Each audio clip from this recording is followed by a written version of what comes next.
नमस्कार दोस्तों, पूनम की आवाज चैनल में आपका स्वागत है। आज हम आपको सुनाएंगे एक राजा और उसकी 7 रानियों की कहानी। बहुत समय पहले एक राजा था। उस राजा की 6 रानियां थी। राजा का राज्य बहुत दूर दूर तक फैला हुआ था। राजा बहुत ही दयालु और धार्मिक प्रवृत्ति वाला था। वो हमेशा अपनी प्रजा की भलाई के लिए काम करता था। वो राज्य की प्रजा को अपनी संतान की तरह मानता था। राज्य की प्रजा भी अपने राजा को बहुत प्रेम करती थी। उसके राज्य की सीमाएं बहुत दूर दूर तक फैली हुई थी। राजा के राज्य में प्रजा को किसी प्रकार कोई भी दुख नहीं था। राजा की कोई संतान नहीं थी, इसलिए राजा को हमेशा यही चिंता लगी रहती थी। संतान प्राप्ति के लिए राजा एक एक करके 6 शादियां कर चुका था, परंतु अभी तक किसी भी रानी से उन्हें संतान की प्राप्ति नहीं हुई। राजा घर में पूजा पाठ करने के साथ ही राज्य के सभी मंदिरों में जा जाकर पूजा पाठ करवाते, यज्ञ करवाते और दान धर्म करते। लेकिन फिर भी रानियां मां नहीं बन पाई। जैसे जैसे समय बीतता जा रहा था, राजा की निराशा भी बढ़ती जा रही थी और एक समय ऐसा आया कि राजा बहुत दुखी रहने लगा। राजा के दुख से राज्य की प्रजा भी दुखी थी। उन्हें भी राजा के समान ही प्रजा पालक और उत्तराधिकारी पाने की कामना थी, जो पूरी नहीं हो रही थी। उस राज्य के लोग सदा ईश्वर से उनके लिए मन से कामना करते और प्रार्थना करते कि राजा के यहाँ कम से कम एक पुत्र तो जरूर पैदा हो जाए, जो उनके राज्य का आने वाला राजा बने। इसके लिए उनकी प्रजा भी देवी देवताओं की आराधना करती थी। देवी देवताओं से मनौतियां मांगती थी। राजा ने बहुत प्रयास किए, कुछ भी नहीं छोड़ा। वो पीर फकीर, साधु सन्यासी सबकी सेवा करते थे, परंतु अभी तक किसी का भी दिया हुआ आशीर्वाद राजा को नहीं फला था। एक दिन की बात है, राजा जंगल में शिकार करने के लिए निकले। शिकार करते समय वो एक हिरण का पीछा करते करते जंगल में काफी दूर निकल गए। हिरण तो उन्हें मिल नहीं पाया। वो हिरण न जाने कहां छुप गया था। राजा काफी देर तक हिरण को जंगल में इधर उधर ढूंढते रहे, लेकिन वो हिरण उन्हें कहीं नहीं मिला। काफी देर तक इस प्रकार घूमते घूमते राजा को प्यास लग गई थी। राजा अपने रास्ते से भी भटक चुके थे, फिर भी वो घोड़ा लेकर आगे बढ़े जा रहे थे। चारों दिशाओं में घनघोर जंगल ही जंगल था। अचानक उन्हें कहीं से कलकल की आवाज सुनाई पड़ी। राजा ने सोचा कि लगता है शायद इधर कोई झरना है। झरने की आवाज सुनते सुनते राजा उसी आवाज की दिशा में चलने लगे। कुछ दूर आगे जाने के बाद राजा को वो झरना दिखाई दे गया। झरने पर पहुंचकर राजा अपने घोड़े से नीचे उतरे और जैसे ही वह पानी पीने लगे, अचानक उन्हें वहां एक आवाज सुनाई दी। आप कौन हैं? क्या आपको दिखाई नहीं देता कि मैं यहाँ नहा रही हूँ? आप यहाँ कैसे आ गए? राजा ने चौंक कर पीछे मुड़कर देखा। सचमुच अपनी प्यास के आगे उन्हें दिखाई नहीं दिया कि एक लड़की झरने में नहा रही थी। उन्होंने जल्दी से अपनी आंखें दूसरी तरफ फेर ली और कहा, मुझे बहुत प्यास लगी थी, इसलिए मैं पानी पीने आ गया। मुझे क्षमा करें, मैंने आपको नहीं देखा। यदि आप बुरा नहीं माने तो मैं पानी पी लूं और फिर मैं यहाँ से चला जाऊंगा। वैसे भी मैं रास्ता भटक गया हूँ। आप कौन हैं और इस घने जंगल में अकेली कैसे हैं?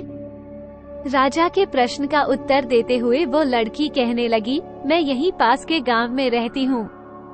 रोज यहाँ आती हूँ और इसी झरने में नहाती हूँ। ये झरना और नदी जंगल के बीच में है, इसलिए यहाँ कभी कोई नहीं आया। मैं तो निश्चिंत होकर नहा रही थी। मुझे नहीं पता था कि आप यहाँ आ जाएंगे। आप मेरी तरफ पीठ करके पानी पी लीजिए और थोड़ी देर उधर रुक जाइए। थोड़ी देर में मैं आपको रास्ता बता दूंगी। राजा पानी पीकर वहाँ से कुछ दूर जाकर एक पेड़ की छांव में उधर की तरफ पीठ करके खड़ा हो गया। इधर वह लड़की जल्दी जल्दी नहाकर एक चट्टान की ओट में जाकर कपड़े बदलने लगी और कुछ ही देर में वहाँ से निकलकर राजा के पास आ गई। राजा के पास आकर वह कहने लगी, आपको और पानी पीना है तो पी लीजिए। राजा ने कहा, नहीं नहीं, पानी तो मैंने पी लिया है। अब तो मुझे अपना परिचय दो और मेरी मदद करो। लड़की कहने लगी, मैंने अपने घर ले जाने के लिए कुछ फल तोड़ रखे हैं। आपको भूख लगी होगी, आप उन्हें खा सकते हैं। क्या आप उन फलों को खाएंगे? अगर खाना चाहोगे तो मैं आपको दे दूंगी। ये कहकर वह लड़की राजा का जवाब सुने बिना ही टोकरी में बंधे हुए फल निकालकर झरने के पानी में धोकर खाने के लिए राजा को देने लगी।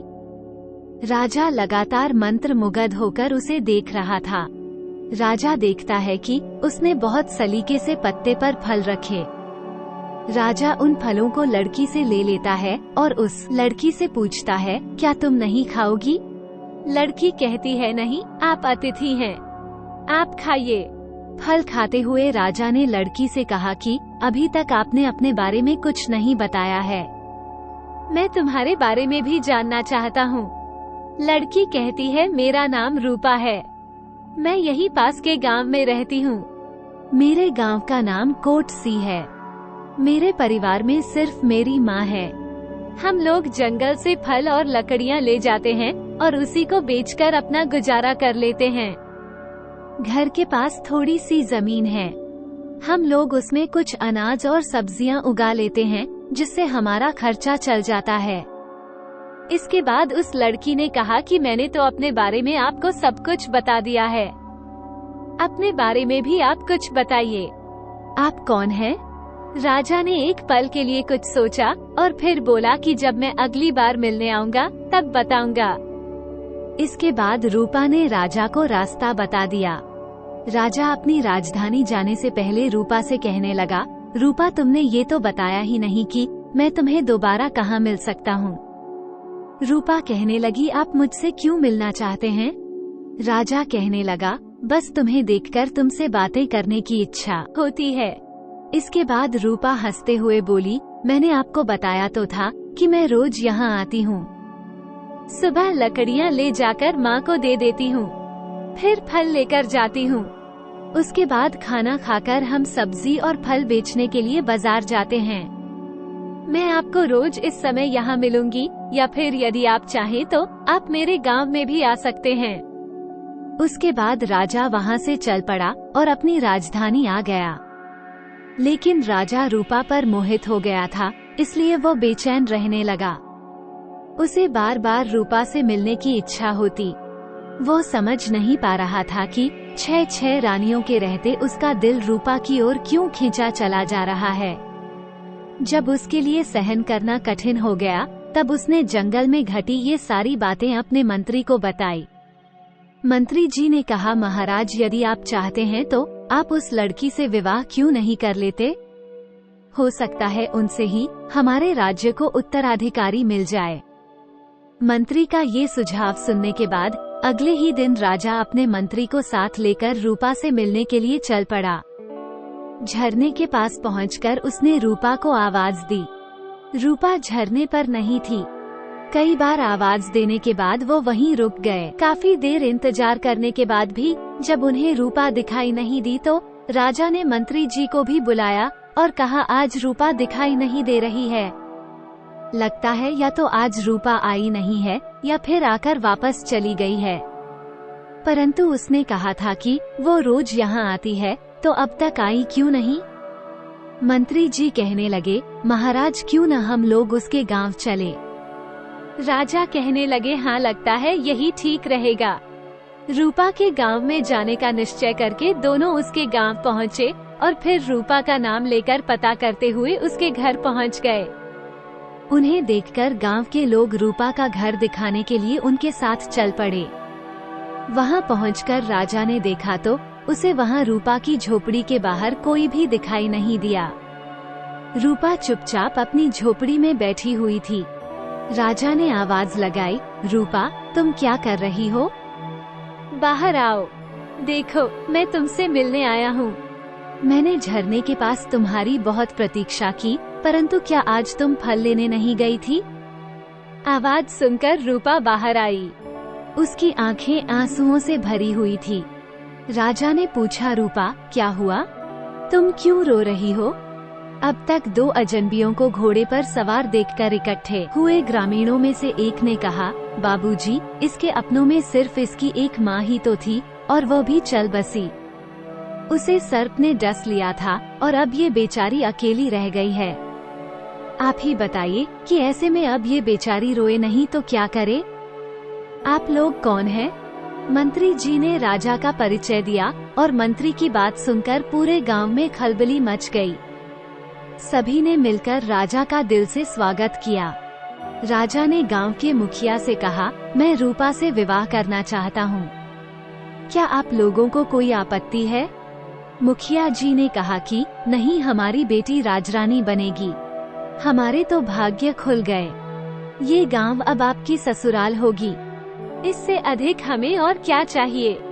गांव वालों ने जल्दी जल्दी सारी तैयारियां करके राजा और रूपा का विवाह करवा दिया। राजा ने रूपा को नया नाम दिया राजलक्ष्मी। राजा और मंत्री जी नई रानी राजलक्ष्मी को लेकर अपनी राजधानी वापस जाने के लिए तैयार थे। गांव वालों ने रुंधे गले और नम आंखों से गांव की बिटिया रूपा को विदा किया। राजलक्ष्मी राजा के साथ अपनी ससुराल राजमहल में आ गई। राजा की नई रानी को देखकर उसकी दूसरी 6 रानियां ईर्ष्या से जलकर राख हुई जा रही थी। उन्होंने मन से दुखी होने के बाद भी अपने आप को खुश दिखाते हुए राजलक्ष्मी का स्वागत किया। अब तो राजा का अधिकांश समय राजलक्ष्मी के साथ ही व्यतीत होता था। राजलक्ष्मी भोली भाली और मासूम दिल की थी। वो अपनी सौतन के मन में छिपी हुई अपने प्रति ईर्ष्या को पहचान नहीं पा रही थी। वो नहीं जानती थी कि उसकी सौतने उससे कितनी नफरत करती है। वो उन्हें अपनी बड़ी बहनों की तरह सम्मान देती थी। राजलक्ष्मी के साथ राजा के विवाह को भी काफी समय बीत गया, लेकिन फिर भी उन्हें कोई संतान नहीं हुई। एक बार एक सन्यासी महाराज उस राज्य से गुजर रहे थे। वो सन्यासी उस इलाके में बहुत ही प्रसिद्ध थे। जब मंत्री जी को उन सन्यासी महाराज के बारे में पता लगा तो वो राजा के पास आया और बोला कि महाराज, वे सन्यासी बहुत ही बड़े महात्मा है। क्यों न एक बार उन्हें राजदरबार में बुलाकर उनसे इस परेशानी का हल पूछा जाए। राजा मंत्री की बात से सहमत हो गए और उन्होंने उसे कहा कि सन्यासी महाराज को आदर से महल में बुलाया जाए। जब वे महात्मा महल में पहुँचे तो राजा ने उनका बहुत आदर सत्कार किया और उन्हें अपनी परेशानी के बारे में बताया। राजा ने अपनी सभी रानियों को भी राजदरबार में ही बुला लिया। महात्मा ने उस समय कुछ भी न कहते हुए महाराज से कुछ दिन के लिए महल में रुकने की आज्ञा मांगी, जिसे राजा ने खुशी खुशी स्वीकार कर लिया और अपने सेवकों को आज्ञा दी कि महात्मा जी का रहने का उचित प्रबंध किया जाए। राजा ने अपनी सभी रानियों से भी कहा कि महात्मा जी का पूरा आदर सत्कार होना चाहिए। बड़ी रानियों ने महात्मा के फटे पुराने कपड़े देखे तो उन्हें अच्छा नहीं लगा। वे सभी महात्मा के फटे कपड़ों की ओर देखती और किसी न किसी बहाने उनकी सेवा करने से इनकार कर देती। छोटी रानी राजलक्ष्मी महात्मा का पूरा आदर सत्कार करती। शायद जंगल में पली बड़ी होने के कारण उसे इस बात का कोई घमंड नहीं था कि वह इस राज्य की रानी है। उसने मन लगाकर महात्मा की सेवा की। कुछ दिनों बाद महात्मा जाने के लिए तैयार हो गए। जाने से पहले उन्होंने सभी को आशीर्वाद दिया। अंत में सबसे छोटी रानी राजलक्ष्मी को अपने पास बुलाकर बोले कि बेटी, तुमने मेरी बहुत सेवा की है, मेरा बहुत ध्यान रखा है। बहुत जल्द ही तुम्हें संतान की प्राप्ति होगी और इस महल में बच्चों की आवाज सुनाई देगी। ये सुनकर राजा और रानी राजलक्ष्मी बहुत खुश हो गए। उन्हें इस प्रकार आशीर्वाद देकर महात्मा चले गए और सचमुच कुछ ही दिनों के भीतर छोटी रानी गर्भवती हो गई। कुछ ही दिनों में राजलक्ष्मी ने राजा को शुभ समाचार दिया कि वो पिता बनने वाले थे। रानी गर्भवती थी। ये समाचार सुनने के बाद राजा की खुशी का पारावार नहीं रहा। अब तो राजा रानी राजलक्ष्मी का और भी ज्यादा ध्यान रखने लगे। राजलक्ष्मी को किसी तरह की कोई तकलीफ न हो, ये सोचकर उन्होंने राजमहल में सभी दासियों को उनकी इच्छा पूरी करने के निर्देश दे दिए। उन्होंने कुलगुरु को भी यह निर्देश दिया कि वो प्रतिदिन रानी को धार्मिक और प्रेरक कहानियां सुनाएं। इस समाचार से पूरे राज्य में खुशी की लहर दौड़ गई। पूरे राज्य में लोग खुशियां मनाने लगे। चारों तरफ बधाइयों की धूम मची थी। सभी लोग खुश थे कि राज्य को वारिस मिलने वाला है। परंतु बड़ी 6 रानियां तो जलकर राख हो गई थी। ये 6 की 6 रानियां आपस में विचार करने लगी कि अब क्या होगा। अब तो वह सब यही सोच रही थी कि छोटी रानी तो पहले ही राजा को बहुत प्यारी है। बच्चा होने के बाद तो इसका और अधिक ध्यान रखा जाएगा, यही परेशानी हो जाएगी। उसके बाद हम सभी का तो कोई महत्व ही नहीं रह जाएगा और ये हमें दासी की तरह समझेंगी। इस तरह से वे आपस में सलाह करके हमेशा रानी राजलक्ष्मी को परेशान करने का प्रयास करती, परंतु उनका कोई भी प्रयास सफल नहीं हो पाता था। कभी कुलगुरु के लोग रास्ते में आ जाते तो कभी प्रजा और कभी दासियां तो कभी स्वयं राजा ही उनके रास्ते की रुकावट बन जाते। इस तरह समय बीत रहा था और रानी की गर्भावस्था का समय भी लगभग पूरा होने को था। तभी अचानक राज्य की सीमा पर विद्रोहियों ने विद्रोह कर दिया। उनके विद्रोह को दबाने के लिए सेनापति को भेजा गया, जो कि अपने काम में असफल रहे। तब राज्य की सीमा पर स्वयं राजा को ही जाना पड़ा। राजा ने अपनी बड़ी रानी को छोटी रानी राजलक्ष्मी की उचित देखभाल करने का निर्देश दिया और वैर विद्रोह को दबाने के लिए सेना लेकर महल से निकल पड़े। राजा के जाते ही बड़ी रानियों को सुनहरा अवसर मिल गया था। अब वे छोटी रानी को गलत बातें बतलाती रहती और छोटी रानी से वैसे ही काम करवाती जिससे उनके गर्भ को नुकसान पहुँचे। दिन में एक बार कुलगुरु आते और पाठ करके चले जाते। कुलगुरु छोटी रानी को धैर्य बंधाते और उनसे मधुर बातें करते हुए बच्चे के लिए आवश्यक सावधानियां बतलाकर चले जाते। रानी राजलक्ष्मी समझ नहीं पा रही थी कि कुलगुरु और बड़ी रानियों की बातें अलग अलग क्यों हैं? आखिर सही कौन है? दोनों की बातें एक दूसरे से बिल्कुल विपरीत है।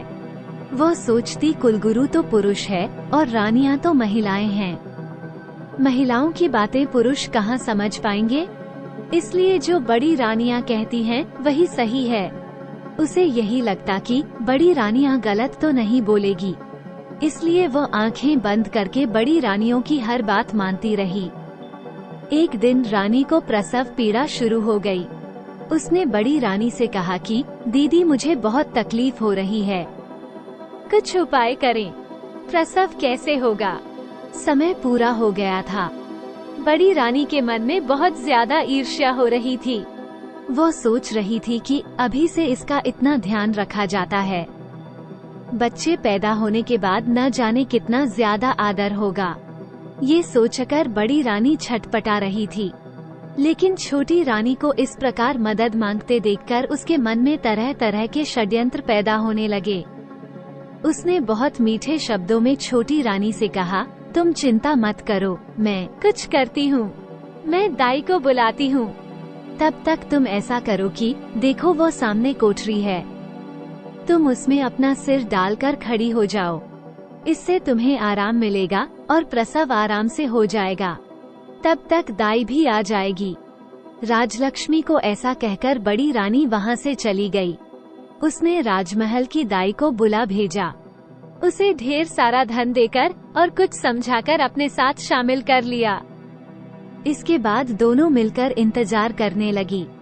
दूसरी ओर बड़ी रानी के जाने के बाद रानी राजलक्ष्मी कोठरी में सिर डालने लगी।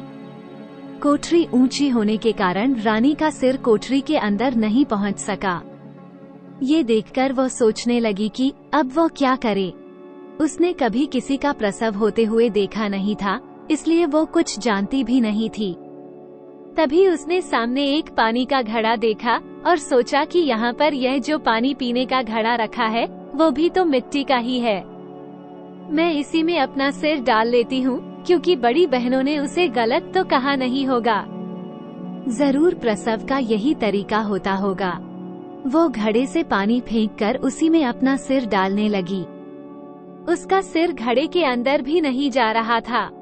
वो आंखें बंद किए हुए घड़े के ऊपर सिर रखकर वहीं पास में बैठ गई और दर्द के कारण चिल्लाती रही, लेकिन उसे देखने वाला वहाँ पर कोई नहीं था। दूसरी तरफ बड़ी रानी और दूसरी रानियों ने अपनी विश्वासपात्र दाई से कहा कि तुम छोटी रानी के कमरे के बाहर जाकर खड़ी रहो और देखती रहो कि वहाँ कोई दूसरा जान नहीं पाए। दाई कमरे के बाहर खड़ी हो गई। छोटी रानी पीड़ा से कराह रही थी। भगवान की कृपा से छोटी रानी ने एक एक करके 7 बच्चों को जन्म दिया। उनमें 6 लड़के और 1 लड़की का जन्म हुआ। बहुत ज्यादा पीड़ा के कारण रानी बेहोश हो गई और घड़े के पास ही लुढ़क गई। ये देखकर दाई ने जल्दी से अपनी बड़ी रानी को बुलाया और सभी बच्चों को उन्हें दिखाया। बड़ी रानी के साथ सभी छोटी रानियां भी वहां आ चुकी थी। वो सभी ये देखकर हैरान थी कि छोटी रानी ने एक साथ 7 बच्चों को जन्म दिया है और सभी बच्चे बिल्कुल स्वस्थ और तंदुरुस्त हैं। उन्होंने उस दाई से कहा कि तुम जल्दी से जाओ और कुछ ईंट पत्थर के टुकड़ों को लेकर आओ। दाई जल्दी से ईंट पत्थर के टुकड़ों को लेकर आ गई। उसके बाद बड़ी रानी ने दाई से कहा कि तुम यहाँ से इन सभी बच्चों को ले जाओ और जंगल में ले जाकर इन्हें मारकर जमीन के नीचे दफन कर देना। हमने जो तुमसे सोने और चांदी के सिक्के देने का वादा किया है वो बहुत जल्दी ही तुम्हें मिल जाएंगे। दाई बहुत खुश हो गई और वो सभी बच्चों को लेकर वहाँ से चली गई। उसके जाने के बाद सभी रानियों ने मिलकर वहाँ से बच्चों के होने के सारे निशान साफ कर दिए। बच्चों के स्थान पर उन्होंने ईंट पत्थर के टुकड़े वहाँ रख दिए। घड़े को तोड़कर उसके टुकड़े भी वहाँ पर छोड़ दिए और इसके बाद सभी रानियां अपने कमरे में आ गई।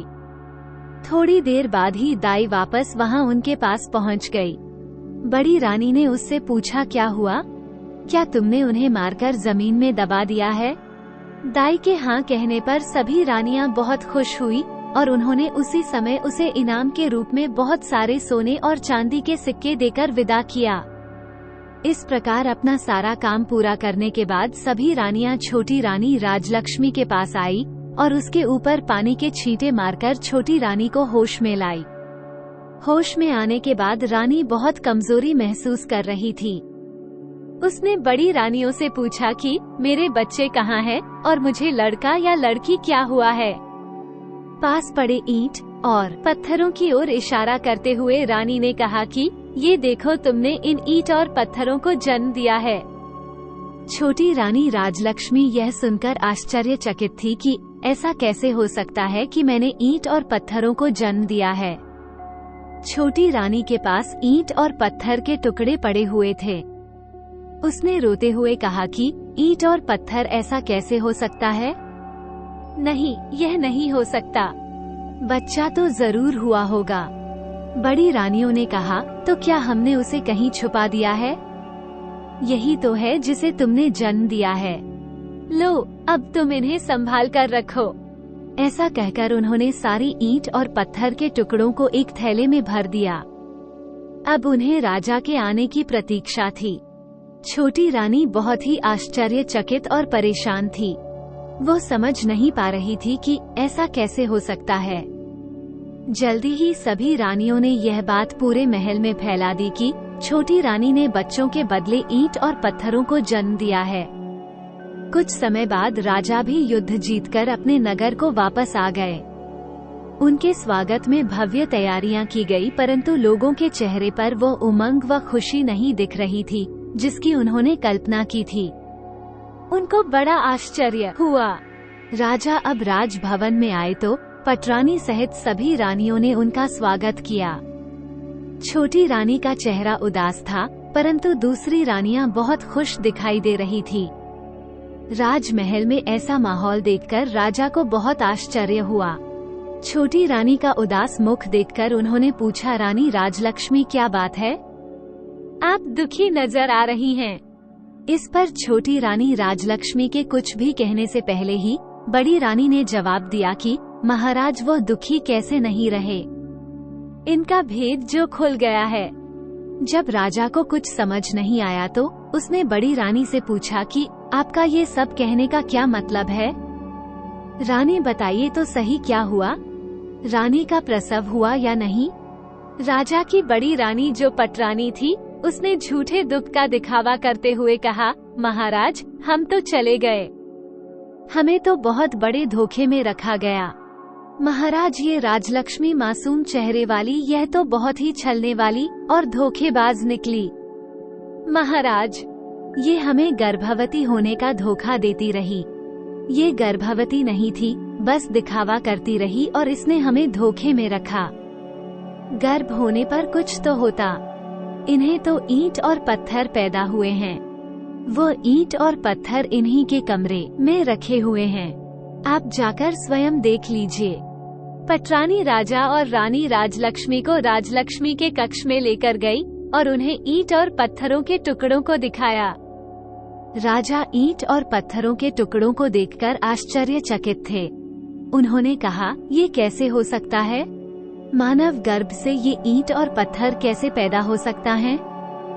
बड़ी रानी पटरानी कहने लगी, महाराज, वही तो हम भी कह रहे हैं कि इसमें हमारे साथ गर्भवती होने का नाटक किया था। हम भी तो उम्मीद लगाए बैठे थे।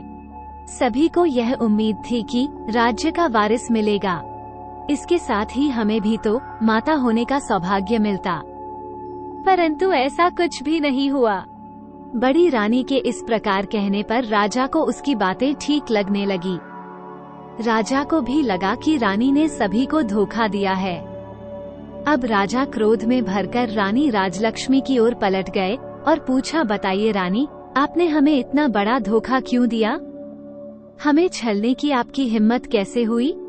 यदि आप ऐसा न करती तो हम इसे विधि का विधान मानकर संतोष कर लेते कि हमारे भाग्य में संतान सुख है ही नहीं। लेकिन आपने तो हमें हमारे जीवन की सबसे बड़ी आशा दिखाकर हमारी आशा पर पानी फेर दिया। हम तो आपके मासूम चेहरे पर मोहित होकर आपको अपनी रानी बनाकर लेकर आए थे। हमने आपको इतना प्यार, आदर और सम्मान दिया, परंतु आप उस सम्मान के योग्य नहीं हैं। आपने हमें धोखा देने से पहले इस सब के बारे में एक बार भी नहीं सोचा। हमें आपसे ऐसी उम्मीद बिल्कुल भी नहीं थी। लेकिन आपने जो छल हमसे किया है, उसका दंड तो हम आपको अवश्य देंगे। आज से आप हमारी रानी नहीं बल्कि महल की नौकरानी होगी। जाइए, हमारे सामने से अभी चली जाइए, वरना क्रोध में मैं ना जाने क्या कर बैठूं। राजा के ऐसे शब्द सुनकर छोटी रानी बहुत दुखी हुई, लेकिन वो कुछ नहीं कर सकती थी। वो उस कक्ष से बाहर चली गई और एक तरफ बैठकर रोने लगी। इस घटना के बाद तो राजमहल में छोटी रानी का जीवन बहुत मुश्किल हो गया। बड़ी रानी और बाकी सभी रानियां उसके साथ बहुत बुरा व्यवहार करती। महल की नौकरानियों से भी अधिक काम उनसे लिया जाता। उनको महल की सफाई के काम में लगा दिया गया। रानी दुखी बहुत हो गई और उसके दुख हर गुजर रहे दिन के साथ बढ़ते ही जा रहे थे। पर वह सब कुछ सहने के अलावा क्या कर सकती थी? उनके पास कोई ऐसा सबूत नहीं था जिससे वह अपनी गर्भावस्था को प्रमाणित कर पाती। वह जानती थी कि वह सच में गर्भवती थी। उन्हें यह आश्चर्य होता था कि उनके बच्चों का क्या हुआ। कई बार उनके मन में इच्छा होती कि वह राजमहल को छोड़कर अपने गांव चली जाए और अपनी पुरानी दिनचर्या आरंभ करें। अब उसे अपनी पुरानी जिंदगी की बहुत याद आती, परंतु वह ये सोचकर अपना विचार बदल देती कि उसके रानी बनने पर उसके गांव वाले कितने खुश थे। वह सोचती, अब वो वहां जाकर किस मुंह से अपने दुर्भाग्य की कथा उन्हें कहे। इस तरह समय बीतता रहा और काफी समय के बाद एक दिन जब राजा दरबार में बैठे राज्य कार्य में व्यस्त थे कि तभी एक प्रहरी ने उनके पास आकर सूचना दी। प्रहरी ने कहा, महाराज, मनसुखा गांव के प्रधान जी आपसे मिलना चाहते हैं। राजा ने ग्राम प्रधान को बुलाने की आज्ञा दे दी। मनसुखा गांव के ग्राम प्रधान ने आकर राजा को झुककर पूरे सम्मान के साथ अभिवादन किया और आदेश की प्रतीक्षा में खड़ा हो गया। राजा ने कहा, ग्राम प्रधान जी कहिए, आपकी क्या समस्या है?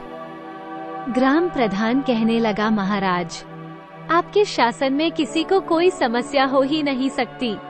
राज्य में और हमारे गांव में सभी राजी खुशी है। आज मैं यहाँ आपके पास एक आश्चर्यजनक और चमत्कारिक घटना के बारे में बताने के लिए आया हूँ, जिसके बारे में जानकर हम सब गांव वालों की तरह आप भी बहुत ही हैरान रह जाएंगे। महाराज, मुझे लगा कि आपको इसके बारे में पता होना चाहिए, इसलिए मैं यहाँ चला आया। राजा कहने लगे, प्रधान जी, ऐसी कौन सी चमत्कारपूर्ण घटना हुई है, उसके बारे में हमें बताइए। प्रधान कहने लगे, महाराज, हमारा गांव जंगल के पास में है। वहाँ बहुत से पेड़ पौधे हैं, लेकिन पिछले कुछ समय से हम वहाँ एक स्थान पर एक चंपा के फूल और कई बांस के पौधों को देख रहे हैं। ये पौधे अपने आप उगाए हैं। इन पौधों को किसी ने भी नहीं लगाया। शुरू में तो हम में से किसी ने भी उन पर विशेष ध्यान नहीं दिया, परंतु अब हम उनके बारे में सोचने के लिए मजबूर हो चुके हैं। महाराज, उन ऊंचे बांस के पौधों के बीच में चंपा का पौधा ऐसा लगता है जैसे बांस के पौधों के द्वारा घेरा डालकर चंपा के पौधे की सुरक्षा की गई हो।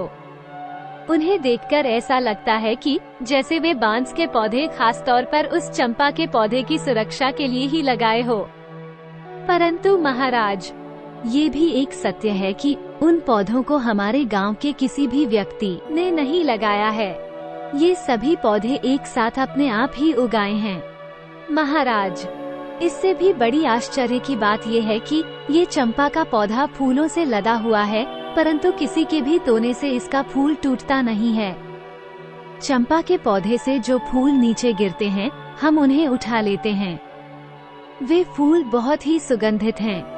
परंतु महाराज, यदि कोई भी व्यक्ति फूल तोड़ने के लिए अपने हाथ आगे बढ़ाता है तो चंपा के सारे फूल आकाश की तरफ को काफी ऊंचे हो जाते हैं। महाराज, इतना ही नहीं, उनमें से मानव की आवाज भी आती है। चंपा और बांस के सभी पौधे आपस में मानव की आवाज में बातें करते हैं। ग्राम प्रधान की ये सभी बातें सुनकर राजा आश्चर्यचकित हो गए। राजा के साथ साथ सभी दरबारी भी हैरान थे। राजा ने कहा कि ऐसा कैसे हो सकता है? पौधे मानव आवाज में कैसे बोल सकते हैं? ठीक है ग्राम प्रधान जी, आप हमें ये बताइए कि वो पौधे बातें करते हुए क्या कहते हैं? ग्राम प्रधान कहने लगे, महाराज, जब कोई भी व्यक्ति फूल तोड़ने के लिए चंपा के पौधे की और हाथ बढ़ाता है तो चंपा के पौधे से आवाज आती है कि बांस भैया, ये इस गांव के ग्रामीण फूल तोड़ने आए हैं। इन्हें फूल देना है या मैं लगूं आकाश। इसके बाद उन बांस के पौधों में से आवाज आती है, ना बहना, लग जा आकाश। इसके बाद चंपा की डालियां इतनी ऊंची हो जाती हैं कि कोई भी इंसान उन तक नहीं पहुंच पाता। लंबे डंडे से भी चंपा के फूल तक पहुंचना संभव नहीं होता। परंतु प्रतिदिन सुबह के समय चंपा के फूल जमीन में बिखरे मिलते हैं, जो कि बहुत ही सुगंधित होते हैं। महाराज, आश्चर्य की बात तो ये है कि सभी ग्रामीणों ने फूल तोड़ने की बहुत कोशिश की, परंतु आज तक एक भी फूल अपने हाथों से तोड़ नहीं पाए। यहाँ तक कि कितने राहगीरों ने भी और आसपास के कई गांवों के ग्रामीणों ने भी बहुत प्रयास किया, परंतु कोई भी व्यक्ति एक भी फूल नहीं तोड़ पाया। सभी असफल रहे महाराज। अब तो सभी लोगों ने उस चंपा के पौधे को आकाश चंपा के पौधे के नाम से बुलाना शुरू कर दिया है। राजा ने ग्राम प्रधान की ये सभी बातें सुनने के बाद हैरान होकर मंत्री को आदेश दिया, मंत्री जी, आप खुद जाकर देखिए वह किस प्रकार के पौधे हैं और इसके बारे में हमें पूरी जानकारी दीजिए। मंत्री जी ने कहा, जी महाराज, मैं स्वयं जाकर देखता हूँ। मंत्री जी उसी समय ग्राम प्रधान को लेकर दरबार से बाहर निकल गए। राजा और सारे दरबारी आश्चर्य में पड़े, ये सब सुन और देख रहे थे। वे समझ नहीं पा रहे थे कि आखिर सच्चाई क्या है। मंत्री के वहां से जाने के बाद राजा भी यह सोचकर अपने राज्य कार्य में व्यस्त हो गए कि मंत्री जी गए हैं, वो सब कुछ पता लगाकर आ जाएंगे। राजमहल से निकलकर जब मंत्री जी ग्राम प्रधान जी के साथ उन पौधों के पास पहुँचे तो सभी ग्रामीण भी वहाँ पर इकट्ठा हो गए। सुबह का समय था। मंत्री जी, ग्राम प्रधान और गांव के लोग आकाश चंपा के पौधे के पास पहुँच चुके थे। वहां पहुंचते ही चंपा के फूलों की गंध उनके नाक के नथुनों में प्रवेश कर गई। चंपा की सुगंध से वे सम्मोहित से हो गए। चंपा के पौधे के पास पहुंचकर मंत्री जी ने देखा कि ग्राम प्रधान के बताए अनुसार वहां पर एक चंपा का पौधा था और कई बांस के पौधे थे। चंपा का पौधा बिल्कुल बीच में था और बांस के पौधे उसे अपनी सुरक्षा के घेरे में लिए हुए खड़े थे।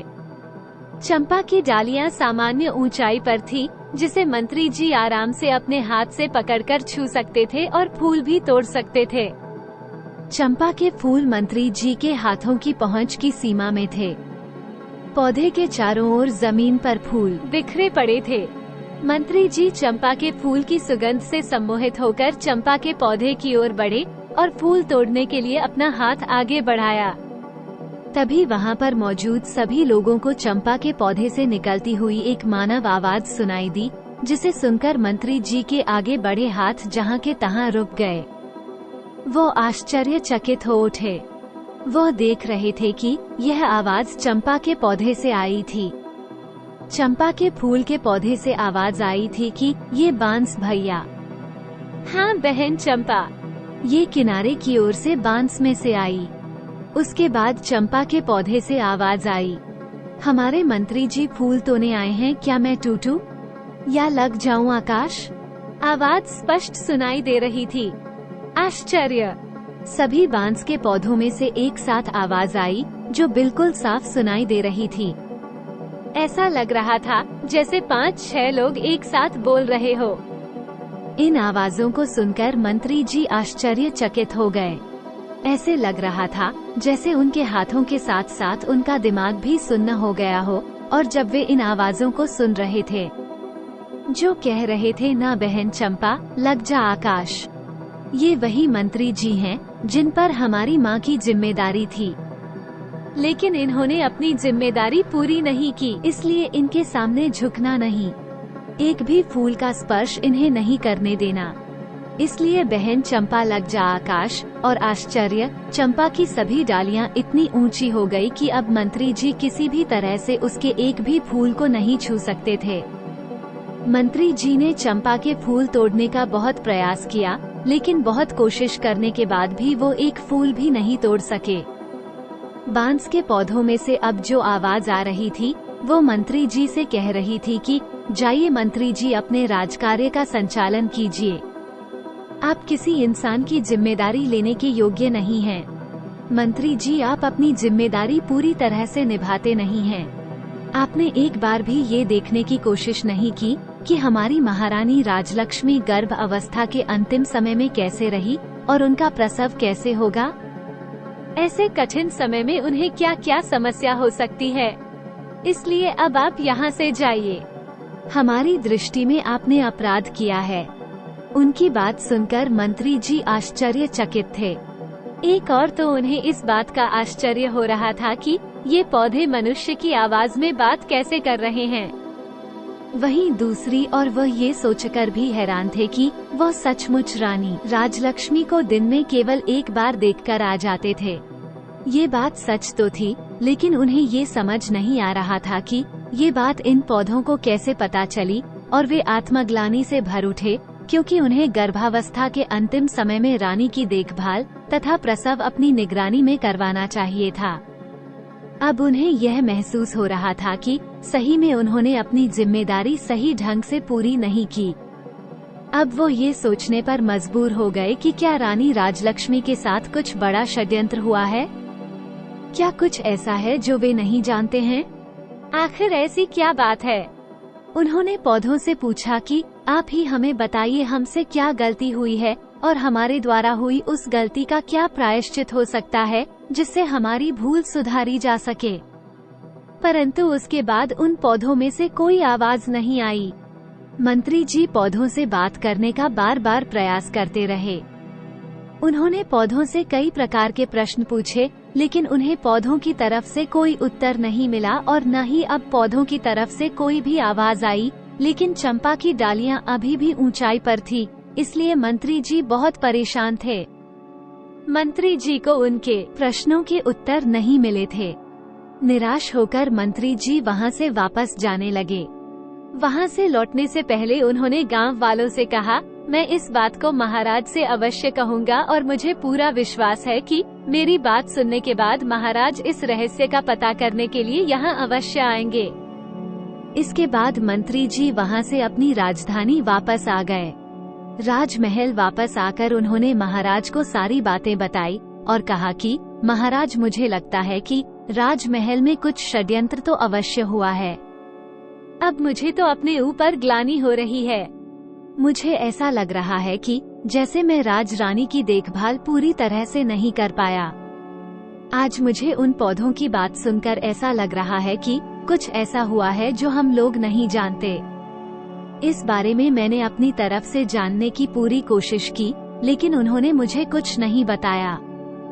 इसलिए महाराज, मेरा आपसे अनुरोध है कि आप एक बार अवश्य वहां चले और स्वयं देखें। हो सकता है वो आकाश चंपा आपको सारी बात बता दें।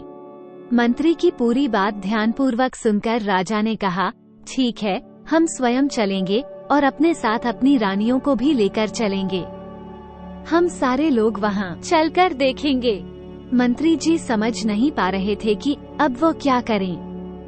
उन्होंने फिर से कोशिश करते हुए महाराज से कहा कि महाराज, यदि आप उनकी सूरत नहीं देखना चाहते तो ना देखें, लेकिन उन्हें अपने साथ अवश्य लेकर चलें। क्योंकि महाराज, मुझे लगता है राजमहल में कुछ षड्यंत्र हुआ है और उसका पता हमें नहीं चल पाया है। महाराज, मुझे दुख है कि अनजाने में मैं भी इस षड्यंत्र में शामिल हो गया हूँ। इसलिए तो चंपा और बांस ने मुझे जिम्मेदारी नहीं निभाने वाला इंसान कहा। इसलिए महाराज, आप मेरी इतनी सलाह मानकर मुझ पर उपकार कीजिए। हो सकता है इससे मुझे अपनी भूल सुधारने का अवसर मिले और मेरे किसी अनजाने पाप का प्रायश्चित हो जाए। मंत्री की भावनाओं को समझते हुए महाराज ने कहा कि ठीक है मंत्री जी, अगर आप उन्हें साथ ले जाना चाहते हैं तो ले जा सकते हैं, लेकिन इतना ध्यान रहे कि वह मेरी नजरों के सामने न आने पाए। इस प्रकार राजा और मंत्री के बीच आकाश चंपा के पास जाने का दिन और समय तय हो गया। राजा और मंत्री के वहां जाने की तैयारी होने लगी। निश्चित दिन पर और नियत समय पर राजा अपनी रानियों के साथ आकाश चंपा का रहस्य जानने के लिए निकल पड़े। आगे आगे रथ में स्वयं राजा, उनकी पटरानी तथा पीछे 5 रानियों की पालकी थी। उनके कई प्रमुख सभा सदस्य भी उनके साथ जा रहे थे। राजा के आदेशानुसार छोटी रानी राजलक्ष्मी को दासियों के साथ जाना था, परंतु मंत्री जी ने उनके जाने की व्यवस्था अपने परिवार के साथ की थी और पूरे सम्मान सहित एक पालकी में अपने परिजनों के साथ उनकी यात्रा सुनिश्चित की। मंत्री जी को कहीं न कहीं अब भी अपने आप पर ग्लानि आ रही थी कि उन्होंने गर्भावस्था में रानी की पूरी तरह से देखभाल नहीं की थी और उन्होंने रानी के प्रसव की सही व्यवस्था नहीं की थी।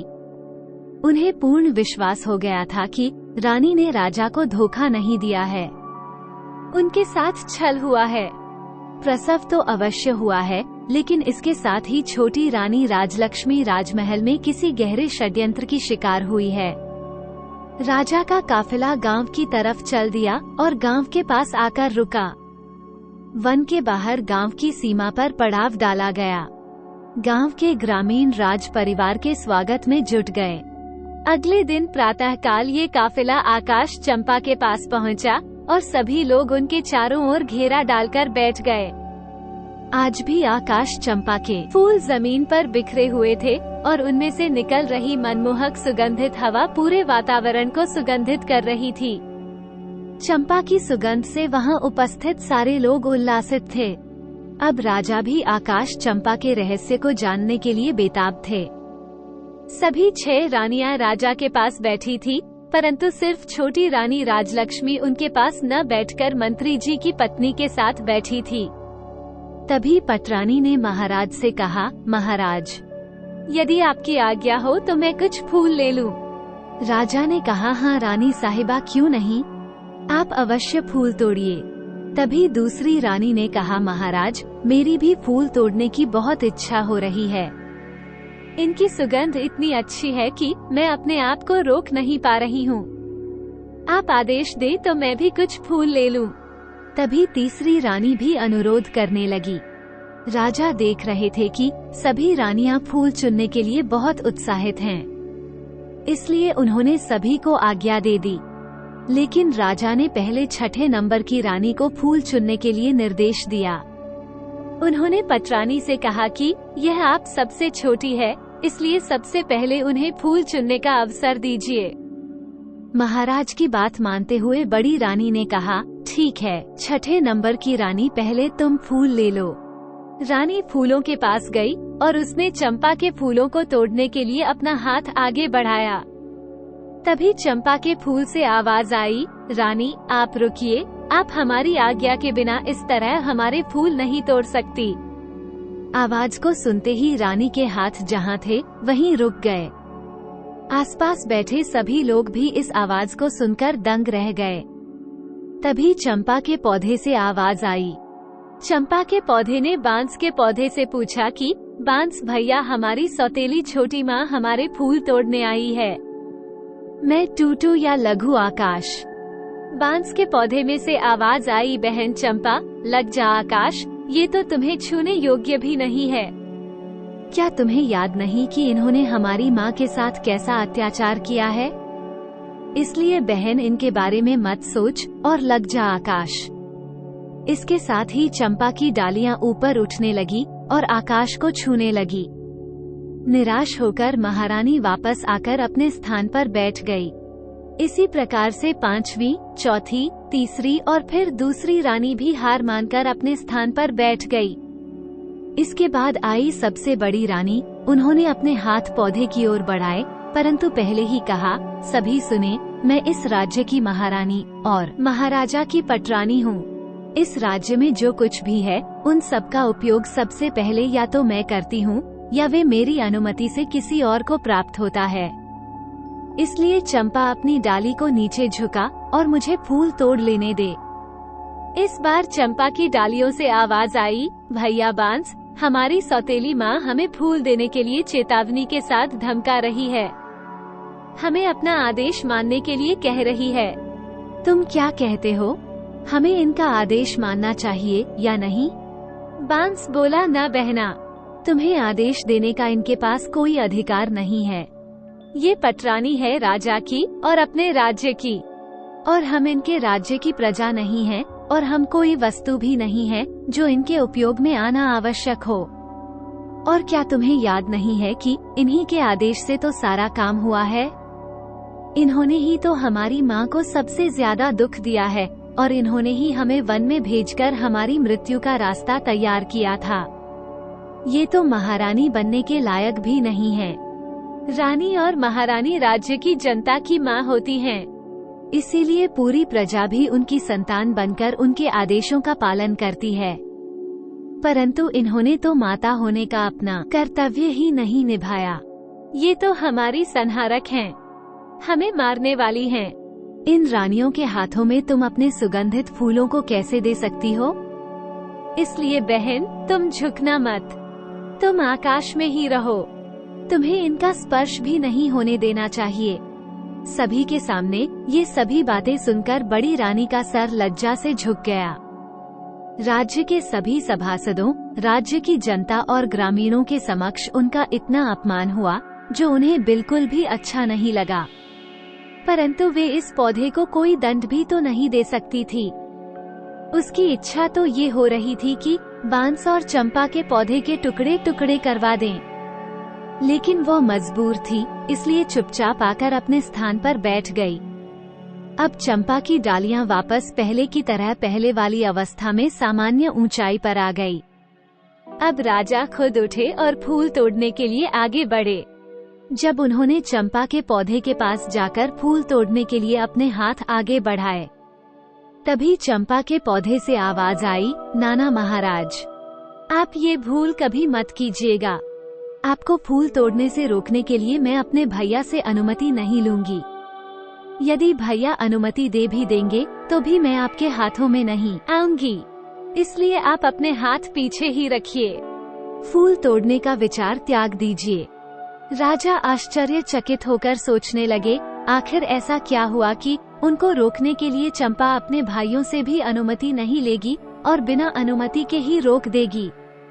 उन्होंने पूछा, मैं इस देश का राजा हूँ, तुम मुझे ये बताओ कि जब मैंने कभी भी किसी के साथ अन्याय नहीं किया, मैं अपनी प्रजा को अपनी संतान मानता हूँ और संतान की तरह उनकी देखभाल भी करता हूँ।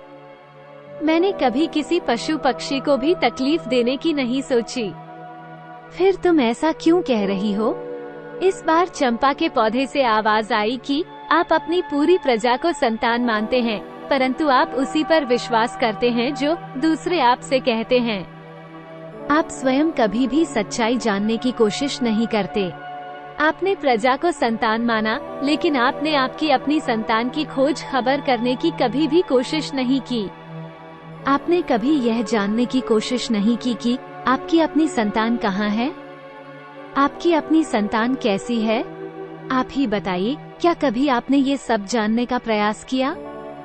आप अपने राज्य की सुरक्षा करने की बात करते हैं, लेकिन आप तो अपनी गर्भवती पत्नी की सुरक्षा नहीं कर पाए।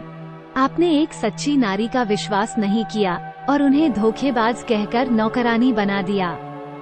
इस प्रकार हमारी मृत्यु के संयंत्र में आप भी शामिल हो गए महाराज। जब आप अपनी पत्नी को ही सुरक्षा नहीं दे पाए तो किसी और को क्या सुरक्षा दे पाएंगे? राजा ने पूछा, तो क्या अब आपके फूलों को कोई नहीं तोड़ पाएगा? चंपा के पौधे ने कहा, ये जानने का अधिकार आपको नहीं है, इसलिए आप वापस जाएं और अपने राज्य का संचालन करें। युद्ध लड़े। आपकी प्रजा आपकी संतान अवश्य है, लेकिन उस प्रजा की उस संतान की देखभाल करने के कारण आप अपनी संतान की, अपने होने वाले बच्चों की रक्षा नहीं कर पाए। इसलिए आप यहाँ से जाइए। राजा के पास कहने के लिए अब कोई शब्द नहीं थे, इसलिए वह अपने स्थान पर आकर चुपचाप बैठ गए। अब मंत्री जी ने राजा से कहा, महाराज, अब आप यदि आदेश दें तो हम छोटी रानी राजलक्ष्मी को एक बार फूल तोड़ने के लिए पौधे के पास भेज दें। राजा कुछ उत्तर देते उससे पहले ही पटरानी बोल उठी। पटरानी ने कहा, मंत्री जी, जो फूल महाराज के हाथों भी नहीं टूटे, वह इस धोखेबाज के हाथों कैसे टूटेंगे? मंत्री जी ने प्रश्नवाचक दृष्टि से महाराज की ओर देखा। चंपा के पौधे से अब तक की हुई इतनी बातों से राजा के मन में भी शंका पैदा होने लगी थी। उनके मन में भी कहीं न कहीं यह विचार आने लगा था कि कहीं रानी राजलक्ष्मी के साथ सच में कोई षड्यंत्र तो नहीं हुआ था। उन्होंने अपनी शंका दूर करने का निर्णय लिया और फिर उन्होंने इसके लिए मंत्री जी को अनुमति दे दी। राजा ने मंत्री को अनुमति देते हुए कहा, ठीक है मंत्री जी, आप रानी राजलक्ष्मी को चंपा के पौधे के पास ले जाइए। अब मंत्री जी रानी राजलक्ष्मी को फूल तोड़ने के लिए कहते हैं। रानी उठती है और देखती है कि चंपा के पौधे की डालियां आकाश की काफी ऊंचाई पर हैं। ये देखकर वह कहती हैं, मंत्री जी, मेरे हाथ वहाँ इतनी ऊंचाई पर कैसे पहुँचेंगे? मंत्री जी ने कहा, रानी जी, आप एक बार वहाँ पर जाकर तो देखिए। आपसे पहले इतने लोगों ने कोशिश की है, इतने लोग फूल को नहीं तोड़ पाए। अभी अभी आपने देखा कि महाराज भी फूल नहीं तोड़ पाए। इसलिए आप घबराइए मत। यदि आपसे भी नहीं टूटेगा तो क्या हुआ, छोड़ दीजिएगा, लेकिन आप चलिए तो सही। जब मंत्री जी ने रानी को इस प्रकार समझाया तो रानी हिम्मत करके चलती हुई चंपा के पौधे के पास आई और उसने अपने हाथ बढ़ाकर अपने पास से जाते हुए चंपा के पौधे के तने को छुआ और उसे बहुत प्यार से सहलाया। रानी को लगा जैसे उस स्पर्श से उन्हें सुख मिल रहा है, असीम आनंद आ रहा है। वो पौधे को सहलाती रही। पौधे से आवाज आई है, भैया बांस। आवाज उसकी रुंधी हुई थी। बांस ने कहा, बहन चंपा, तुम रो रही हो। चंपा ने कहा, हमारी माँ फूल लेने आई है। उन्होंने मेरा बहुत ही प्यार से स्पर्श किया है। उनका प्रथम कोमल स्पर्श पाकर मैं आनंदित हो गई, इसलिए मेरा हृदय भावुक हो गया और आज मैं द्रवित हो गई हूँ। आप मुझे आदेश दें कि अब मैं क्या करूँ? मेरी तो इच्छा हो रही है, मैं अपनी माँ के चरणों में अपने सारे फूल समर्पित कर दूं। इस पर सभी बांस के पौधों से एक साथ आवाज आई, हाँ बहन चंपा, बिल्कुल सही है। तुम्हारा दिल जो कह रहा है वही करो। माँ के चरणों में तो स्वर्ग है।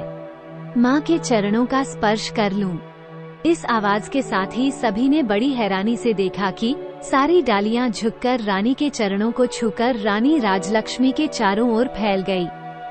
उसके ऊपर चंपा के फूलों की वर्षा हो रही थी।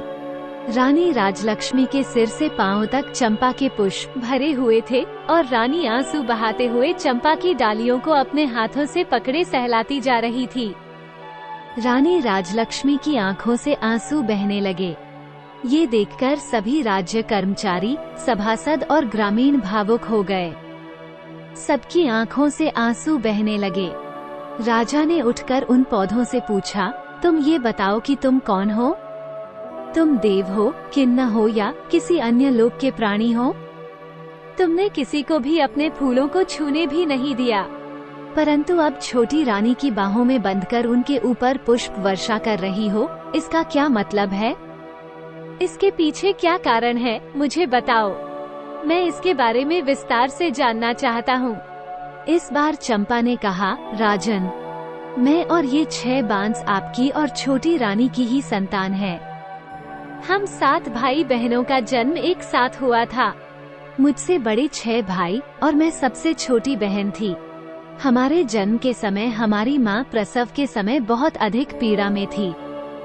हमारी माँ ने आपकी पटरानी और इस राज्य की महारानी से अपनी सहायता करने के लिए निवेदन किया तो पटरानी ने हमारी माँ को कोठी में मुंह डालकर खड़ी हो जाने के लिए कहा था। वह कोठी बहुत ऊंची थी। ऊंची होने के कारण मेरी माँ ने जो पानी पीने का घड़ा था उसमें अपना सिर डालने की कोशिश की, लेकिन उस घड़े का मुंह भी छोटा होने के कारण उनका सिर तो अंदर नहीं गया, परंतु वे घड़े के ऊपर सिर रखकर दर्द से कराहती रही।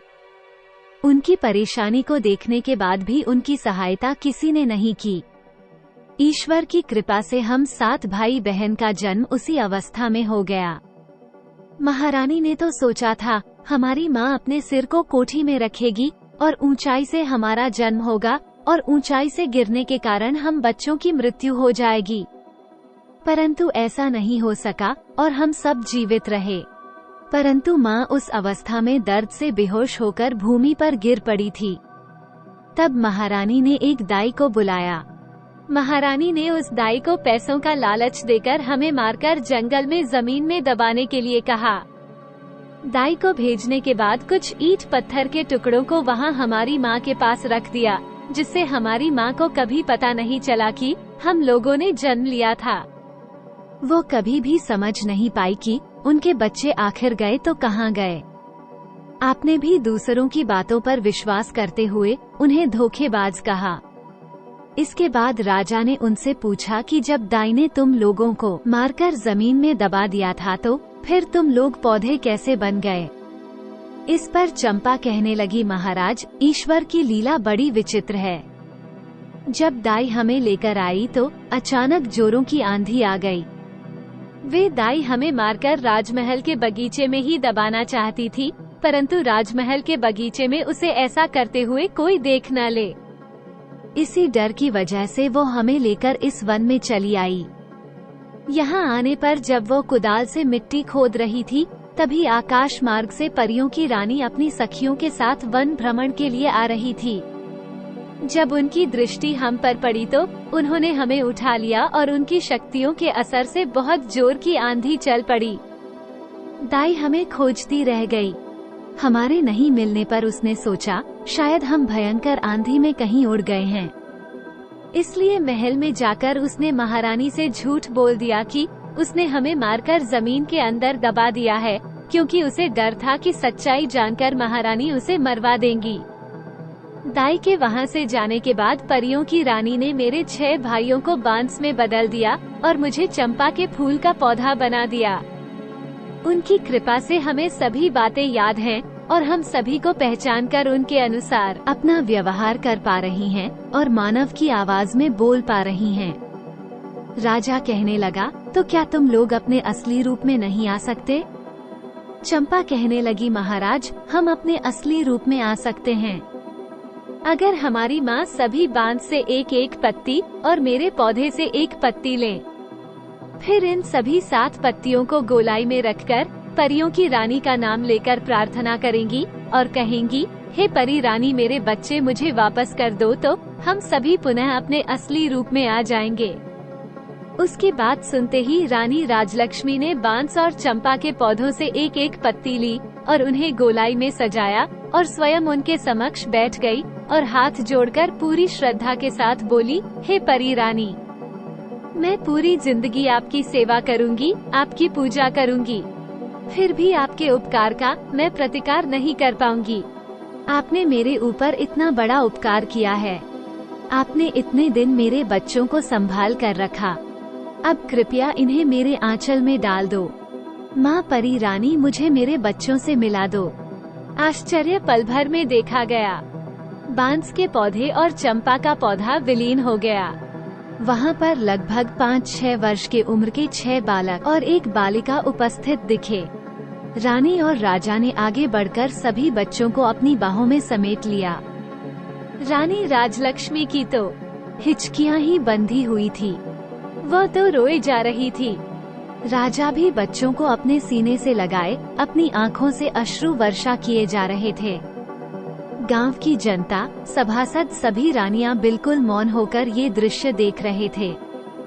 कुछ देर के बाद जब राजा होश में आए तब उन्होंने वहीं पर अपना दरबार लगा दिया और गांव दरबार में पहला राज्य आदेश दिया कि सभी 6 रानियां रानी बनने के योग्य नहीं हैं। इसलिए आज से और अभी से मैं इनका परित्याग करता हूँ।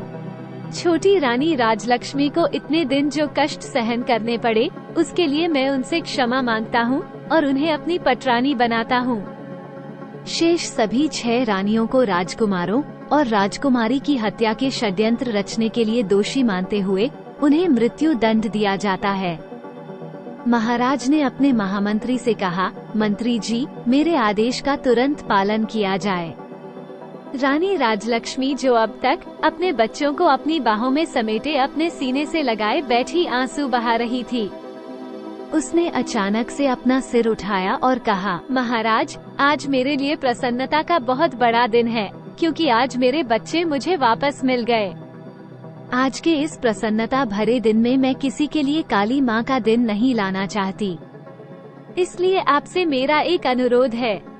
आप मेरा यह अनुरोध स्वीकार कर लीजिए कि बड़ी रानियों को मृत्यु दंड न दे, अन्यथा इनका दोष हमारे बच्चों, हमारे राज्य और राज्य की जनता पर हमेशा के लिए ग्रहण की तरह छाया रहेगा।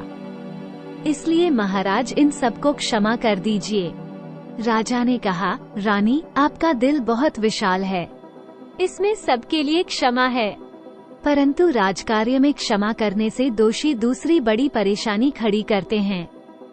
इसलिए इन्हें क्षमादान तो नहीं दिया जा सकता, परंतु आपके अनुरोध पर इनका दंड कुछ कम करके आजीवन कारावास में बदल रहा हूँ। जब तक ये जिंदा रहेंगी कारावास में रहेंगी। इस कारावास में इन्हें एक समय का भोजन मिलेगा, परंतु कारावास के बाहर ये एक पल के लिए भी निकल नहीं पाएंगी। यही इनका दंड होगा।